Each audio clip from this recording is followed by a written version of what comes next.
تنصروا الله ينصركم ويثبت أقدامكم.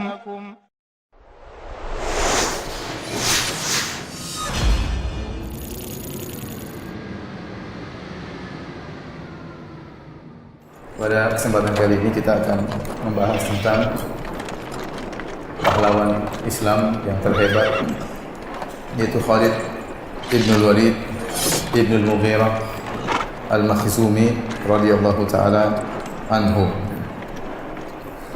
Khalid ibn Walid berasal dari Bani Makhzum, dan Bani Makhzum adalah kabilah yang merupakan saingan bagi kabilah Bani Hashim.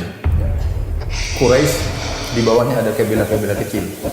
Di antara kabilah yang sangat terkenal adalah kabilah dari Bani Hashim, yaitu kabilahnya Nabi SAW, dengan kabilah Bani Makhzum, yaitu kabilahnya Abu Jahal, dan juga kabilahnya Khalid ibn Walid radhiyallahu taala anhu.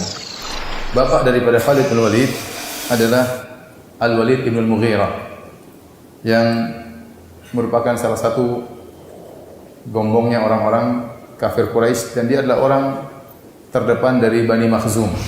Ibunya namanya Lubabah bintil Harith, dan dia punya bibi namanya Maimunah, istri Nabi SAW. Maimunah istri Nabi. Yang terakhir kalau tidak salah dinikahi oleh Nabi adalah Maimunah. Itulah bibinya siapa? Khalid ibn Walid. Dari sini kita tahu bahwasanya Khalid bin Walid hidup di keluarga kaya karena bapaknya sangat kaya raya. Dan dia sejak kecil sudah belajar al-furusiyah. Dia sudah belajar tentang kuda. Sehingga Khalid bin Walid ini orang yang paling, termasuk orang yang paling mahir berkuda. Terutama kalau dia sudah naik kudanya untuk berperang, dia sangat hebat. Disebutkan hanya 2 orang yang bisa berperang dengan menggunakan 2 pedang sekaligus sambil menyetir kudanya dengan kedua kakinya. 2 orang tersebut Khalid bin Walid dan Zubair bin Awam. Setiap orang biasanya kalau nyetir kuda dengan tali kekangnya, untuk belok kanan, untuk belok kiri dengan berhenti. Itu kebanyakan orang seperti itu. Atau paling tidak mereka memegang tali kekang kuda dengan tangan satu, tangan satunya dengan memegang pedang. Tapi Khalid bin Walid, di antara kehebatannya, dia bisa memegang 2 pedang dengan kedua tangannya, dan dia menyetir kuda dengan kedua kakinya. Dia dan Zubair bin Awam radhiyallahu ta'ala anhuma jami'an. Ini di antara kehebatan Khalid bin Walid. Disebutkan dia adalah orang yang hebat dalam segala alat perang. Dia jago naik kuda sambil perang, dia juga naik onta, jago naik onta sambil berperang, ya. Sambil menyetir onta atau menyetir kuda dalam perperangan. Dia juga pandai memanah. Beliau juga pandai menggunakan pedang, menggunakan tombak, semua alat perang beliau hebat. Ini Khalid ibn Walid radhiyallahu taala anhu. Kemudian singkat cerita, Nabi sallallahu alaihi wasallam ya berhijrah dari Mekah menuju Madinah. Kemudian terjadilah perang Badar pada tahun 2 Hijriah. Khalid bin Walid tidak ikut dalam perang Badar. Kemana Khalid bin Walid? Ternyata Khalid bin Walid ada di negeri Syam. Dia tidak ikut perang. Dia tidak ikut perang dalam barisan kaum musyrikin. Kemudian pada tahun 3 Hijriah terjadi perang Uhud. Dan saat itu Khalid bin Walid ikut serta dalam perang Uhud. Bahkan dia dijadikan panglima karena orang-orang sudah tahu kehebatan Khalid bin Walid dalam pertempuran. Maka dia memimpin sebagai pemimpin pasukan berkuda. Terjadi peperangan sebagaimana antum tahu ya, perang Uhud 700 lawan 3.000. 700 lawan 3.000. 700 pasukan kaum muslimin, 3.000 pasukan kaum musyrikin.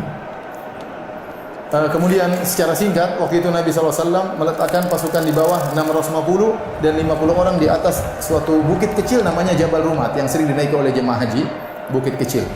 Disitulah Rasulullah SAW meletakkan 50 pasukan pemanah dipimpin oleh Abdullah bin Jubair radhiyallahu ta'ala anhu. Kemudian Nabi berpesan kepada mereka, in ra'aitumuna takhtifuna at-tayr fala tabrahu makanakum hatta ursila ilaikum. Kalau kalian melihat kami, mayat-mayat kami diambil oleh burung-burung, artinya kami sudah tewas seluruhnya, maka jangan kalian tinggalkan posisi kalian sampai aku perintahkan perintah berikutnya.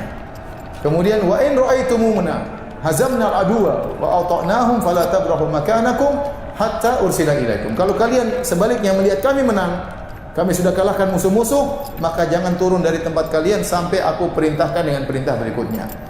Ini wasiat Nabi kepada mereka dan diingat betul oleh sang pemimpin yaitu Abdullah bin Jubair radhiyallahu anhu dengan 50 pasukan pemanahnya. Tatkala terjadi perang, Rasulullah SAW ingin perang dari satu arah karena 700 lawan 3000. 1 banding berapa itu? 1 banding 4. Sekitar 1 banding 4. Sekitar 3.000. Rasulullah tidak ingin peperangan dari 2 arah apalagi lebih. Karena kalau 2 arah dikepung, misalnya kaum musyrikin 1.500 dari sini, 1.500 dari sini, maka akan mengepung kaum muslimin, ini berbahaya. Maka Rasulullah SAW pertahankan bagaimana meskipun jumlah mereka cuma 650 di bawah, lawan 3.000 harus dari 1 arah. Nah, disitulah fungsi dari pasukan pemanah yang ada di atas Jabal Rumat. Fungsi mereka adalah untuk memanahi pasukan kaum musyrikin yang ingin muter gunung supaya bisa menyerang dari 2 arah. Dan yang ingin mutar adalah Khalid bin Walid. Khalid bin Walid tahu peperangan seperti ini susah. Maka dia berpikir bagaimana bisa menyerang dari dua arah. Maka dia bawa pasukan berkudanya. Untuk mutar 2 arah selalu dipanah oleh Abdullah bin Jubair dan pasukannya. Terjadi berulang-ulang. Akhirnya Khalid gagal, tidak bisa menyerang dari 2 arah. Akhirnya kaum musyrikin di awal peperangan tewas, berjatuhan, berguguran. Banyak mereka yang tewas, ya, bendera mereka terjatuh, tidak ada yang mengangkat bendera mereka. Hingga mereka lari terbirit-birit. Semua lari.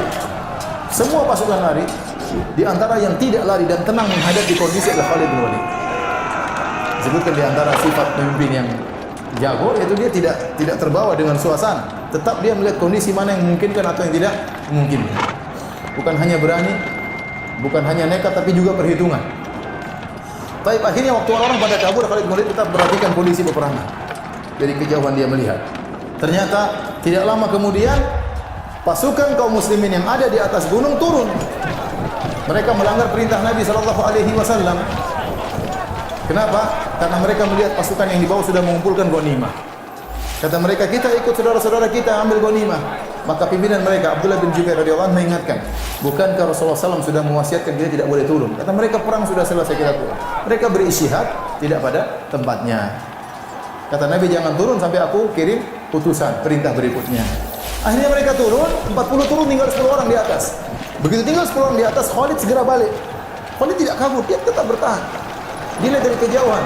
Begitu tinggal 10, langsung dia balik, dia bunuh 10 orang ini. Akhirnya pasukan datang lagi menyerang dari dua arah. Jadi kemenangan pada hari itu bagi orang-orang musyrikin gara-gara siapa? Gara-gara Khalid bin Walid. Gara-gara Khalid bin Walid yang cerdas dalam pertempuran. Tentunya karena sebagian sahabat menyelisih perintah Nabi SAW. Akhirnya para sahabat banyak yang berguguran, ya, 70 orang meninggal, di antaranya paman Nabi Hamzah bin Abdul Muttalib radhiyallahu ta'ala anhum ajma'in. Intinya peperangan tersebut dianggap menang oleh orang musyrikin, sehingga Abu Sufyan mengatakan, wahai Muhammad, demikianlah peperangan, sijal silih berganti. Terkadang kalian menang, terkadang kami yang menang. Ini adalah sebagai balasan kekalahan kami dalam perang Badar.